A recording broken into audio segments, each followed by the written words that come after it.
Office থেকে আমাকে call করে বলছে তুমি যে টাকাটা জমা দিয়ে গেছো সেটা একটা 200 টাকার জাল নোট আছে। হ্যালো বন্ধুরা, আমি সাগর, কেমন আছেন সবাই?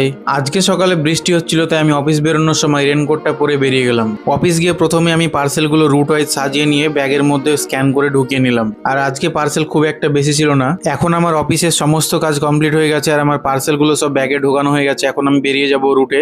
দুটো বড় পার্সেল ছিল, তাই বড় পার্সেলগুলোকে সাইডে বেঁধে নিয়েছি। পাম্পে গিয়ে তেল ঢুকিয়ে নিয়ে সোজা বেরিয়ে গেলাম রুটের দিকে। প্রথমে একটা স্ন্যাপডিলের পার্সেল ছিল, তো সেই পার্সেলটা ডেলিভারি করলাম। আর আপনাদের মধ্যে যারা ফ্লিপকার্ট ছাড়া অন্য কোনো জায়গায় পার্সেল সেল করেন, যেমন ফেসবুক, ইনস্টাগ্রাম, এগুলোর থেকে যদি সেল করেন, তাহলে আপনারা পার্সেলগুলো অবশ্যই ট্রান্সপারেন্ট প্যাকেটের মধ্যে পাঠান, তবে ডেলিভারি হওয়ার চান্সটা বেশি থাকবে। কারণ আপনাদের কাছ থেকে কাস্টমার পার্সেলগুলো অর্ডার তো করে দেয়, কিন্তু নেওয়ার সময় নিতে চায় না। এখানে একজন কাস্টমারের দুটো পার্সেল ছিল, তো কাস্টমারকে আগে পার্সেলটা দিয়ে দিলাম।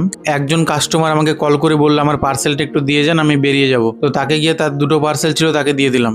একজন কাস্টমার আমাকে বললো যে অনলাইনে পে করলে কি কোনো ডিসকাউন্ট আছে? আমি ওনাকে বললাম অনলাইনে পে করলে এখন কোনো ডিসকাউন্ট নেই, কিন্তু যদি আপনি অর্ডার করার সময় অনলাইনে পে করতেন তাহলে যেটা আপনার ক্যাশ অন ডেলিভারি চার্জটা লাগতো সেটা কিন্তু আপনার লাগতো না।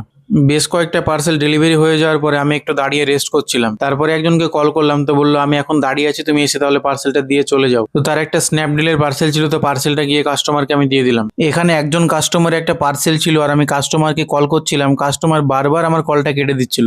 আমি ওনার বাড়িটা চিনতাম, কারণ আগের দিন একটা পার্সেল দিয়েছিলাম। আমি ওনার বাড়িতে গিয়ে বললাম যে আপনার একটা পার্সেল আছে, না নিলে বলুন, আমি ক্যান্সেল করে দিচ্ছি। তো কাস্টমার লজ্জায় পড়ে পার্সেলটা নিয়ে নিল। তো আপনাদের যদি এরকম হয় যে পার্সেলটা আপনি নিবেন না, তাহলে আমরা যখন পার্সেলের জন্য আপনাকে কল করব তখন কলটা রিসিভ করে একটা ক্যান্সেল কোড পাঠাবো। সেই ক্যান্সেল কোডটা বললে আপনার পার্সেলটা ক্যান্সেল হয়ে যাবে। কিন্তু আপনি হয়তো ভাবছেন যে কলটা রিসিভ না করলে হয়তো আপনার পার্সেলটা ক্যান্সেল হয়ে যাবে, কিন্তু ওইভাবে পার্সেল ক্যান্সেল হয় না। তারপরে আমাকে অফিস থেকে কল করে বলছে তুমি যে টাকাটা জমা দিয়ে গেছো তার মধ্যে 200 টাকার একটা জাল নোট আছে। আজকে দিয়ে 2 দিন হলো এরকম 200 টাকার জাল নোট দেওয়া। তো এর আগের দিন কিছু বলিনি, কে বা কারা এরকম 200 টাকার জাল নোট দিচ্ছেন। 200 টাকার নোট তো আর কেউ দেখে নেয় না। তো যারা এগুলো করছেন এই কাজগুলো কিন্তু খুব খারাপ কাজ। 200 টাকা ইনকাম করতে আমাকে প্রায় 15টা পার্সেল ডেলিভারি করতে হয়।